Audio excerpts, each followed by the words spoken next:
Por la señal de la Santa Cruz de nuestros enemigos, líbranos, Señor Dios nuestro, en el nombre del Padre, del Hijo y del Espíritu Santo. Amén.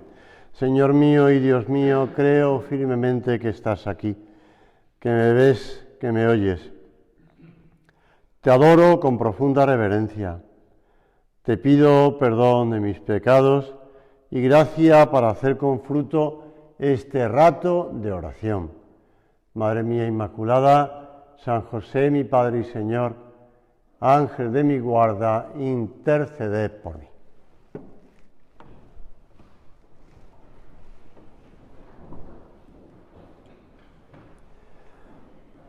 Con vuestra licencia, soberano Señor sacramentado. Te decía antes que nosotros en el bautismo, pues hemos pasado a formar parte de esa nación consagrada, de ese pueblo sacerdotal, ese pueblo de reyes e hijos de Dios, hijos de Dios. Y la filiación divina nos hace hermanos de nuestros hermanos los hombres. En particular, pues el Opus Dei, San José María lo repetía constantemente, el Opus Dei es milicia y es familia.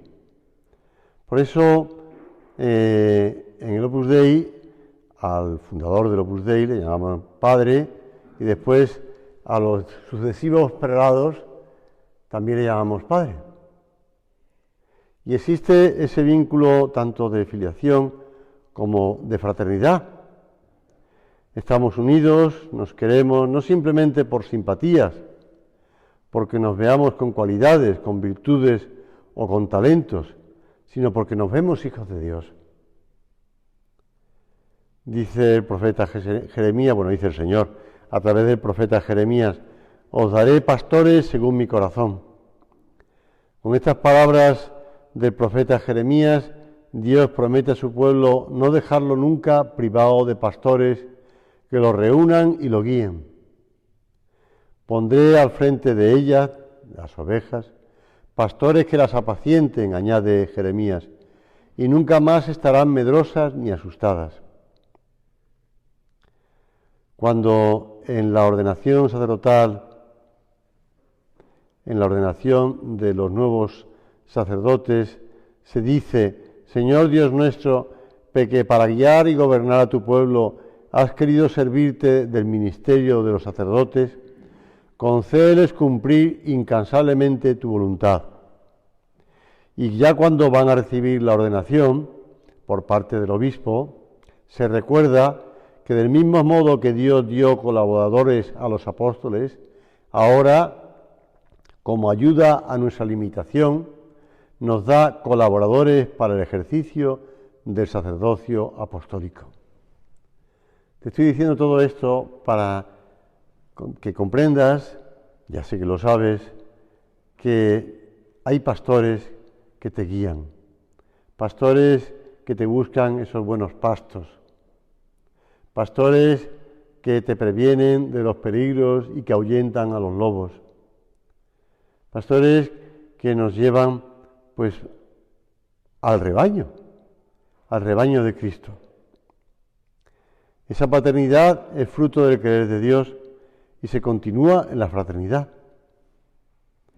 Por eso, en estos días ya cercanos a la solemnidad del Corpus Christi, el Papa San Juan Pablo II decía, en el misterio eucarístico Jesús edifica la Iglesia como comunión, según el supremo modelo expresado en la oración sacerdotal. Como tú, Padre, en mí y yo en ti, que ellos también sean uno en nosotros, para que el mundo crea que tú me has enviado. Vínculo de la caridad es la Eucaristía. Señor, que sepamos darnos cuenta de que no estamos solos, de que tenemos ese Padre y Pastor, y de que tenemos esos hermanos que nos arropan, que nos acompañan, que nos ayudan, que a veces, pues, haciendo de hermanos mayores, pues nos apoyan y nos ayudan a seguir los buenos pastos, a seguir protegidos de los que quieren perdernos. La Eucaristía es fuente de unidad en la Iglesia y a su vez la máxima manifestación.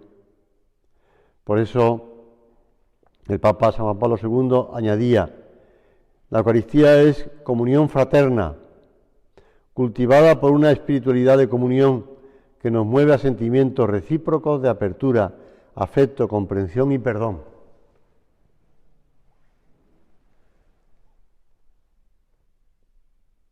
Me llamó mucho la atención una cosa que me contó un sacerdote de hace años, un sacerdote recién ordenado.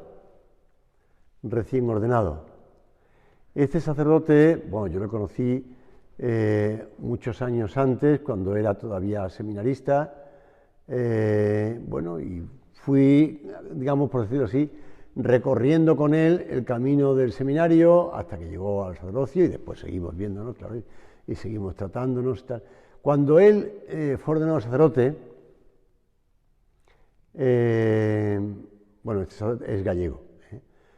La frase que le dijo fue en gallego, yo no voy a decir en gallego. Cuando fue ordenado sacerdote, pues acudió a su parroquia de origen, parroquia familiar, y pues tuvo una misa también en la parroquia familiar, pues para la gente del pueblo y la gente de su familia, tal. Y el sacerdote, el párroco, cuando vio que este chico le seguía tratando de usted, por la reverencia al sacerdote, le dijo: no, ahora ya no, los dos besamos del mismo cáliz. Me llamó mucho la atención la expresión, lo dijo en gallego además, porque es así, es decir, que ya él no era un simple fiel, un cristiano más de la parroquia, un feligrés más de la parroquia, y ahora era sacerdote como el otro. Y por tanto, la expresión gráfica era besar del mismo cáliz, o beber del mismo cáliz, de la sangre de Cristo. Bueno, yo te digo lo mismo, te cuento esto porque no lo tenía escrito, me viene a la cabeza ahora preparando la meditación, pues porque realmente comemos del mismo pan y bebemos del mismo cáliz. Nos alimentamos del Señor, por eso tenemos esa comunión fraterna. Esa comunión fraterna. Y por eso nos sentimos arropados y queridos y preocupados y solícitos por los demás. Nunca hay razones para tratar a alguien como un extraño. Al contrario, hemos de evitar lo que pueda resultar hiriente o molesto con los demás. Todos nos sentimos con derecho a que nuestro trato sea afable y que nuestras bromas se interpreten bien, pero no podemos dejar a nadie herido por falta de delicadeza. Viviendo esas virtudes menores también o hermanas de la caridad, como la afabilidad, la gratitud, la delicadeza. Y como te decía antes, nunca hay razones para tratar a alguien como un extraño. Si por debilidad o por un arranque de soberbia o de amor propio hemos podido herir a alguien, pedirle perdón enseguida. Pedir perdón, sin lamentarse excesivamente, porque no se trata de una, como diría yo, de una actitud farisaica, sino pidiendo perdón. Y conscientes de que el ambiente en el que nos movemos hoy día, pues falta esa delicadeza y esa educación y ese respeto. Yo creo que hay una cierta vulgaridad que se va extendiendo. Y a la vez alegrarse de las virtudes y talentos ajenos. Cada uno tiene sus cualidades y no se sabe por qué esas no parecen a nosotros la más importante, en cambio a otros sí. Bueno, cada uno tiene las suyas. Cada uno tiene las suyas. No hay virtud que no pueda tacharse de defecto. Y a veces una persona que es tenaz le podemos llamar terco. A una persona que es intelectual le podemos llamar demasiado abstracto o evadido. A una persona que es práctica le podemos llamar superficial. A una persona que es ordenada le llamamos puntillosa. No le saquemos la parte negativa de las virtudes. Que sepamos alegrarnos con los demás. Que sepamos, valorarlo. Contemplar las cualidades exige muchas veces vencer el amor propio que busca la propia excelencia y reacciona instintivamente contra las cualidades ajenas como una amenaza al propio brillo personal. Los demás no tienen que decrecer para que nosotros crezcamos. Al contrario, lo que decía San Juan, conviene que él crezca y yo disminuya, lo decía de Jesús, pues mira, tenemos que ver en los demás a Jesús como nos lo dice muy bien el Señor. Y también dejarnos ayudar por los demás, ¿eh? No es negativo ni es humillante pensar que necesitamos a los demás. San José María, en una de sus últimas cartas, 14 de febrero del 74, decía, hablaba de las dos caras de la fraternidad, y decía, las lañas que colocamos o que nos ponen. Lañas, cuando un recipiente de estos de barro se rompía, se arreglaba con lañas. Pues lañas que colocamos, que ayudamos a las personas, o que nos ponen a nosotros los demás, que nos ayudan. Que nos ayudan. Te decía antes, la Eucaristía es vínculo de fraternidad, de unidad. Decía don Javier Echevarría, el anterior prelado del Opus Dei, la Eucaristía se alza en la Iglesia como el sacramento de la unidad, porque al comer todos un mismo pan, nos hacemos un solo cuerpo. En la Eucaristía está presente el amor y la humildad. En la Eucaristía está presente el servir.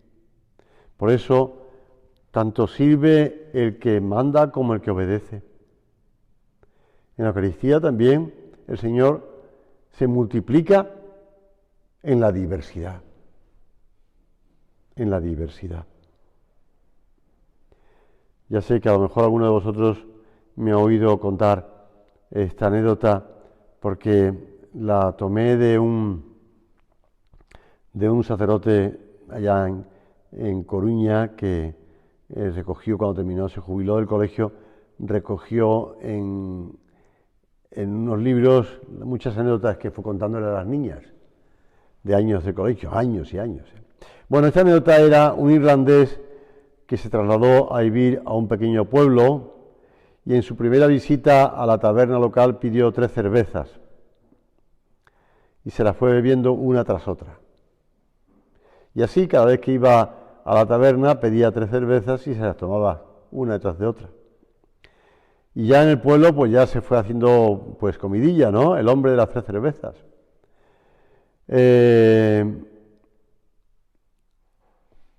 Y bueno, total que un día pues he ido a contar de distintos modos las anécdotas estas, pero bueno, llegó la Cuaresma y llegó al bar y pidió 2 cervezas. Y entonces ya el camarero se preocupó. Se preocupó porque le había preguntado anteriormente que por qué tomaba 3 cervezas. Y dice, bueno, es que mis hermanos, uno está en América y otro está en Australia, y hemos hecho el propósito de que cada vez que vayamos a tomar una cerveza, para recordarnos uno al otro, tomarnos 3, uno por cada hermano. Y entonces ahora, ¿por qué usted en Cuaresma nada más que ha pedido 2? Dijo, no, es que yo en Cuaresma no tomo cerveza.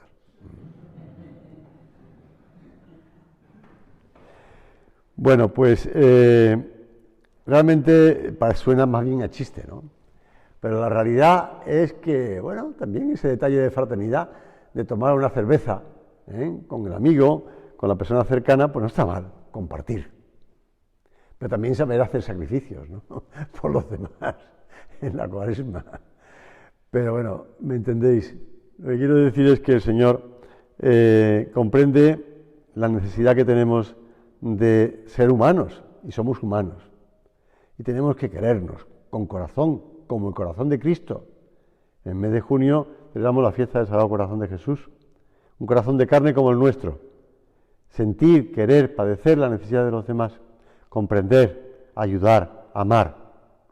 Dice San Jerónimo, aprenda el murmurador viendo que le escucháis con repugnancia, a no murmurar tan fácilmente. Y San Bernardo decía, no resolveréis fácilmente cuál es el daño mayor, si murmurar o escuchar al que murmura. Así es que evitar el hablar mal, evitar las cosas que puedan hacer daño a los demás. Terminamos, como siempre, acudiendo a la Santísima Virgen. Virgen Madre de todos nosotros, ayúdanos a mirar a tus hijos con ese cariño, con ese amor con el que tú le miras.